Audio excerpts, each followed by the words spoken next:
Hello, I Hassan good students. It's me Vikram Kumar from Shine Higher Secondary School, Kasimabad, Hyderabad. जी students, हम mathematics समझ रहे हैं, continue है। तो हम आज की क्लास में जो समझेंगे वो एक्सरसाइज 4.4 का क्वेश्चन नंबर 6 को समझने जा रहे हैं। ठीक है, तो क्वेश्चन नंबर 6, अब देखिए आपके सामने कुछ थ्योरेटिकल स्टेटमेंट भी गिवन है, नीचे कुछ इक्वेशंस भी है, डेरिवेटिव कर दिए। कैसे करेंगे वो देखते हैं। तो समझने के लिए आप लोग रेडी हैं? रेडी नहीं तो रेडी हो जाए, मीन्स कॉपी एंड पेन अपने साथ रखें ताकि हर पॉइंट नोट करते जाएं, फुली कंसंट्रेशन से समझने की कोशिश करें ताकि ईच एंड एवरीथिंग आप समझ सकें। सही है स्टूडेंट्स, आ रही मेरी बात समझ में? कंसंट्रेशन से समझिएगा ताकि हर चीज आप समझ सकें। सही है, आइए तो समझते हैं क्या कह रहा है क्वेश्चन नंबर 6 में। ठीक, सो दे कह रहे हैं N implicit function f with y is equal to f of x, means function f of x या y का नाम दें। ठीक है, given by the equations, means equations given है, दो equations, different equations given है। जैसे यहां पर देखिए equation x is equal to sin tq plus cos tq। tq means sin trigonometric term का जो एंगल है उस एंगल पे अब पावर है। ठीक, एंड सेकंड इक्वेशन y है sin t plus 2 cos inverse. ठीक, फाइंड करना क्या है, dy by dx फाइंड करनी है at the point t, means वो t पॉइंट है that is common in both these equations. Implicit function parametric equations है, दो इक्वेशंस है इन कॉमन वेरिएबल, दोनों डिफरेंट इक्वेशंस इन वेरिएबल जो दोनों में है वो कॉमन है दैट इज t। ठीक है, तो डेरिवेटिव करेंगे सेम वही प्रोसेस जैसे प्रीवियस क्लासेस में पढ़ते हुए आ रहे हैं। सही है, सो आइए समझते हैं solution. Equation sin t cube plus cos t cube, angle पे पावर है, एंगल t है, and second one equation is y equal to sin t plus 2 cos inverse t। ये दो डिफरेंट इक्वेशंस आपके सामने है। ठीक है, अब क्या करना है, इन दोनों की डेरिवेटिव करेंगे सेपरेटली, अलग अलग। फाइनली समझते हैं क्या करना है। सो अब देखें, इन दोनों की डिफरेंशिएशन परफॉर्म करेंगे। सो differentiate with respect to variable जो t है on both sides we get, दोनों साइड पे डेरिवेटिव करनी है, we get वेरिएबल t के हिसाब से परफॉर्म करेंगे। तो d by dt of variable x के हिसाब से d by dt ये है sin t cube plus cos t cube. So just d by dt दोनों साइड पे अप्लाई किया, दोनों साइड पे लिखा हुआ। अब नेक्स्ट स्टेप में dx by dt equal to, अब यहां पर ये डेरिवेटिव हो रही है तो ब्रैकेट के अंदर दो टर्म्स है तो दोनों की डिफरेंशिएशन परफॉर्म करेंगे।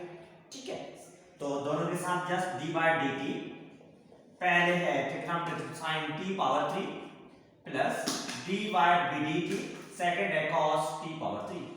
Separately d by differentiation perform करेंगे, दोनों के दोनों को अलग-अलग लिखा जैसे आपके सामने। ठीक, सो देखिए ये dx by dt सेम है इक्वल टू, अब डेरिवेटिव करेंगे फर्स्ट ट्रिग्नोमेट्रिक साइन है तो साइन की डेरिवेटिव cos t क्यूब।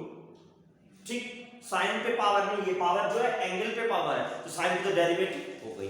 अब साइन की जो एंगल है उसकी भी डिफरेंशिएशन परफॉर्म करेंगे, d by dt of angle t cube की डेरिवेटिव करेंगे। ठीक है, अब देखिए आगे प्लस ट्रिग्नोमेट्रिक टर्म cos है, cos की डेरिवेटिव करेंगे minus sin t cube, angle पे पावर cos की डेरिवेटिव माइनस sin। अब cos की तो डेरिवेटिव होगी, ट्रिग्नोमेट्रिक टर्म की डेरिवेटिव परफॉर्म हो गई है। अब जो एंगल है उस एंगल की डेरिवेटिव परफॉर्म करेंगे, एंगल t क्यूब, आगे डेरिवेटिव उसकी। सही है, फर्स्ट स्टेप में जो भी ट्रिग्नोमेट्रिक टर्म्स थे उनकी डेरिवेशन परफॉर्म की।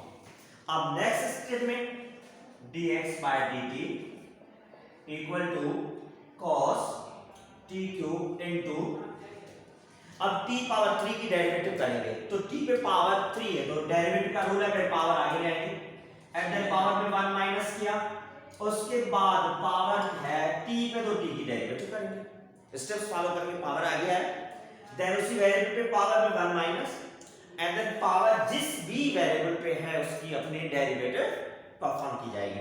सो देन प्लस साइन के ब्रैकेट के अंदर यहां पर माइनस है तो प्लस इनटू माइनस माइनस, ये है term sin t cube into t power 3 आगे आ गया एंड t पे पावर 3 माइनस 1 करेंगे and then derivative with respect to t के हिसाब से ऑफ t। सही है, क्लियर है? तो ये हुई डेरिवेटिव सिंपलीफिकेशन परफॉर्म की। अब देखिए नेक्स्ट स्टेप में सिंपलीफाई करते हैं, समझते हैं किस तरीके से सॉल्व होगा। तो ये dx by dt equal to 7। अब आगे cos t cube multiply by 3 t power 3 minus 1, ठीक है? तो ये cos t cube into 3 power 3 minus 1 is 2 into t की derivative with respect to t के हिसाब से करेंगे जो भी 1। सही है, सिंपलीफाई हो रहा है। Minus sin t cube into 3t पे power 3 minus 1 is 2 multiply t की derivative with respect to t के हिसाब से ये हो गए 1। क्लियर है? ठीक है, तो यहां पर सिंपलीफिकेशन हुई। आप देखें क्या हो रहा है। सो देखिए नेक्स्ट स्टेप में सिंपलीफाई करके लिखेंगे हम ये dx by dt equal to cos t cube multiply 3t square multiply 1 3t square 1 से करेंगे मल्टीप्लाई 3t स्क्वायर पहले लिख रहे हैं, trigonometric term cos t cube बाद में शिफ्ट किया, ठीक? Then minus sin cos 3t square multiply 1 के साथ करेंगे 3t square into sin t क्यूब sin 1। क्लियर है? तो ये वैल्यू किसकी मिली? ये वैल्यू मिली dx by dt, dx by dt की वैल्यू मिली। तो मैंने फर्स्ट इक्वेशन की डिफरेंशिएशन परफॉर्म किया। अब सिमिलरली सेकंड इक्वेशन जो गिवन है उसकी भी डिफरेंशिएशन परफॉर्म करेंगे। सेकंड इक्वेशन है y sin t, तो उसकी डेरिवेटिव यहां से स्टार्ट करते हैं। ये लाइन से लिखी हुई differentiate with respect to t के हिसाब से, तो सिमिलरली ये d by dt of y है is equal to d by dt पहले trigonometric term sin t plus 2 cos inverse t, ये same just d by dt दोनों साइड पे लिखा है, ठीक है? सो अब देखें सिंपलीफाई करने जा रहे हैं कैसे। ये dy बाय dt सेम है। अब ये डेरिवेटिव ब्रैकेट के अंदर जितने भी टर्म है हर टर्म की डेरिवेटिव करेंगे। So d by dt first term है sin t cube plus 2 coefficient है पहले लिखा जाएगा, then derivative with respect to t के हिसाब से trigonometric term cos inverse t। सही है, दोनों टर्म की सेपरेटली डेरिवेटिव लिखिए। अब नेक्स्ट स्टेप में परफॉर्म करेंगे। सही है, आनी बात समझ गौर से समझिए, जरूर समझ में आ जाएगा आपको। So dy by dt sin trigonometric term की डेरिवेटिव cos t, ठीक? ये ट्रिग्नोमेट्रिक टर्म sin की डेरिवेटिव, अब sin के एंगल की डेरिवेटिव परफॉर्म की जाएगी, एंगल है t, ठीक? प्लस 2 सेम है। अब यहां पर देखिए ट्रिग्नोमेट्रिक टर्म cos है, डेरिवेटिव ऑफ cos इज, अब cos है तो cos इनवर्स है, -1 means cos inverse trigonometric term है, तो cos इनवर्स की जो डेरिवेटिव होगी -1 divided bye 1 minus t square, t में जो एंगल है उसका स्क्वायर, ये cos इनवर्स ट्रिग्नोमेट्रिक टर्म की डेरिवेटिव। क्लियर है? ठीक है, अब इसकी जो एंगल है उसकी भी डेरिवेटिव करेंगे। सो डेरिवेटिव t के हिसाब से एंगल t की डेरिवेटिव। आई बात समझ में? सही है, डेरिवेटिव लिखिए। सो देखिए सिंपलीफाई करने जा रहे हैं। dy by dt is equal to cos t multiply t की डेरिवेटिव रिस्पेक्ट टू t के हिसाब से 1, ठीक? अब 2 इस ब्रैकेट के साथ मल्टीप्लाई हो रहा है तो पहले प्लस, ये माइनस है, साइन को मल्टीप्लाई करेंगे, plus into minus minus, then 2 multiply 1 के साथ करेंगे 2 डिवाइडेड बाय स्क्वायर रूट में 1 minus t square 7 into derivative हो रही है t की विद रिस्पेक्ट टू t के हिसाब से, दैट इज 1। क्लियर? आई बात समझ में आता है? ठीक, अब देखिए नेक्स्ट स्टेप में क्या हो रहा है। dy by dt is equal to cos t multiply 1, cos t same रहेगा 1, मल्टीप्लाई करने से कोई फर्क नहीं पड़ेगा। सो -2 मल्टीप्लाई बाय 1 सेम यही 2 divided bye 1 minus t square. सही है, ये वैल्यू आ गई किसकी? dy by dt।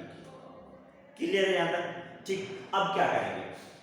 अब दोनों इक्वेशंस की डेरिवेटिव आ चुकी है, दोनों इक्वेशंस की डेरिवेटिव मिल चुकी है, डेरिवेटिव मिल चुकी है, तो अब फाइनली हम रिक्वायर्ड जो टर्म है dy बाय dx को फाइंड करेंगे। कैसे फाइंड करेंगे? वो समझते हैं। ठीक है, आइए वो समझते हैं किस तरीके से सॉल्व हो। So now by using chain rule. अब चैन रूल क्या है? चैन रूल ये है, dy बाय dx फाइंड करना है, तो dy by dt into dt by dx लिखा। सही है, आई बात समझ में आता है? ठीक। अब देखिए ये है chain rule, dy by dx find करना है तो dy बाय dt आपके सामने ये मौजूद है, and then dt by dx, तो dt बाय dx ये थी हमारे पास dx बाय dt है, मगर इससे हम dt बाय dx को फाइंड करेंगे। अब dt बाय dx कैसे आएगा वो यहां पर इस साइड पे लिखा हूं।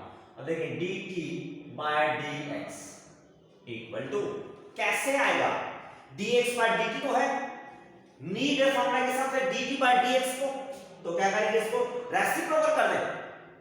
रेसिप्रोकल करेंगे तो मींस ये 1 divided by 3t square cos t cube minus 3t square sin t cube.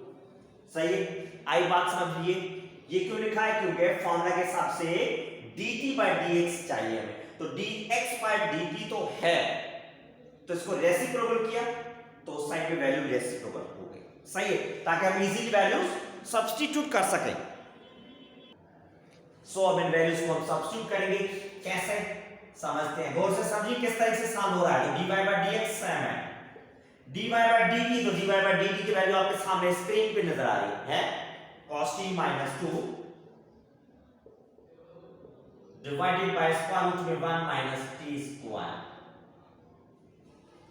dy by dt bracket में तो दो टर्म्स है, मल्टीप्लाई करेंगे dt बाय dx, तो dt बाय dx की वैल्यू ये सामने आपके पास 1 divided by 3t square cos t cube minus 3t square sin t cube. सही है, क्लियर है? सिंपल क्या किया, जस्ट दोनों टर्म्स की वैल्यूज को लिखा है और कुछ भी नहीं है। ठीक, अब देखिए dy by dx equal to, दोनों को मल्टीप्लाई करेंगे, ये टर्म मल्टीप्लाई करेंगे 1 के साथ जो cos t minus 2 divided by square root में 1 minus t square whole upon में 3t square cos t cube minus 3t square sin t cube. तो फाइनली ये है गिवन फंक्शन की डेरिवेटिव आंसर। ठीक है, आई बात समझ में? अब देखिए ये टर्म जो न्यूमरेटर फ्रैक्शन में है माइनस हो रहा है, तो उसको एलसीएम लेकर आप सिंपलीफाई कर सकते हैं, पर एलसीएम लेकर सिंपलीफाई करने से कोई फायदा नहीं है, क्योंकि कैंसिलेशन तो होगी नहीं, दोनों टर्म डिफरेंट है, तो इसलिए जैसे भी टर्म है वैसे ही लिखा हुआ, जस्ट मल्टीप्लाई करके लिखा है, कंबाइन करके लिखा हुआ है। आई बात समझ में? क्लियर है? दो डिफरेंट इक्वेशंस थी, दोनों की डेरिवेटिव की और उनकी डेरिवेटिव को आपस में मल्टीप्लाई किया and required is dy by dx, तो इसको बोला जाता है चैन रूल। क्लियर है? आई बात समझ में? सिंपल है, कोई डिफिकल्ट नहीं है, सेम वही प्रोसेस जो प्रीवियस क्लासेस में समझते आ रहे हैं, जस्ट आपको गौर से समझना है, स्टेप्स किस तरीके से सिंपलीफाई हो रहे हैं एंड देन प्रैक्टिस करनी है। ठीक है स्टूडेंट्स, तो अब आपका फर्ज बनता है कि आप इस YouTube चैनल को सब्सक्राइब करें, शेयर करें, लाइक करें, उसके साथ बेल आइकन को प्रेस करें एंड देन ऑल बटन को प्रेस करेंगे तो हर वीडियो को आपको नोटिफिकेशन मिलेगा एंड आप प्रॉब्लम बाय प्रॉब्लम समझेंगे, सीखेंगे एंड कंप्लीट कर सकेंगे at the time. Okay students, Allah Hafiz.